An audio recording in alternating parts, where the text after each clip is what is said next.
ৰাজ্যজুৰি ব্যাপক চৰ্চাত এতিয়া পপ ষ্টাৰ পোষ্ট মেলন। ৮ ডিচেম্বৰত গুৱাহাটীত পোষ্ট মেলন। কোন এই বহু চৰ্চিত পোষ্ট মেলন? ক'ত কেনেকৈ বিখ্যাত শিল্পীগৰাকী? অসমলৈ অহাৰ উদ্দেশ্যই বাকী? একাধিক প্ৰশ্ন, বাঢ়িছে উৎকণ্ঠা। প্ৰথমবাৰৰ বাবে গুৱাহাটীলৈ সংগীতানুষ্ঠানৰ বাবে আহিব পোষ্ট মেলন। আন্তঃৰাষ্ট্ৰীয় সংগীত শিল্পীজনৰ অনুষ্ঠানৰ বাবে ইতিমধ্যে সকলো সাজু। বিশ্বৰ আগশাৰীৰ সন্মানৰ ৫০তকৈও অধিক পুৰস্কাৰ লাভ কৰিছে বিশ্ববিখ্যাত গায়কজনে।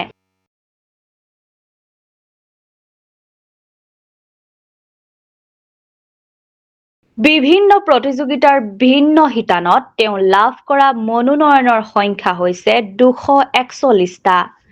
তেওঁ লাভ কৰা বিভিন্ন উল্লেখযোগ্য এৱাৰ্ডছৰ মনোনয়ন আৰু পুৰস্কাৰসমূহ হৈছে American music awards, ASCAP pop music awards, BET hip hop awards, Billboard music awards, country music association awards, Grammy awards, Guinness world record, iHeart radio' music award, iHeart radio' titanium awards, Juno awards, MTV Europe music awards, MTV video' music awards, NRJ awards, people's choice country awards আদি বিভিন্ন।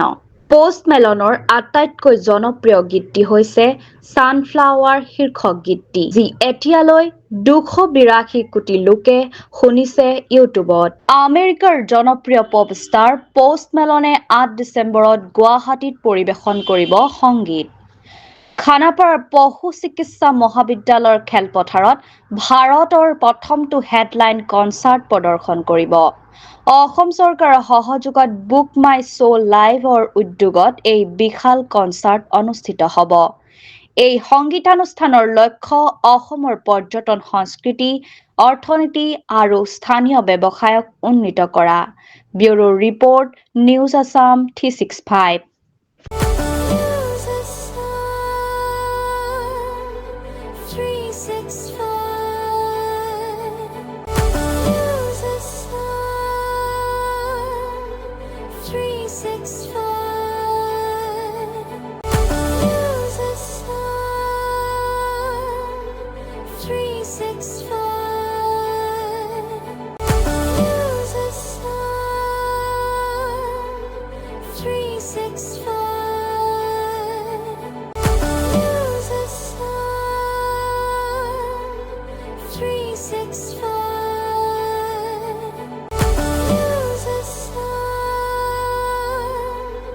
Three, six, four.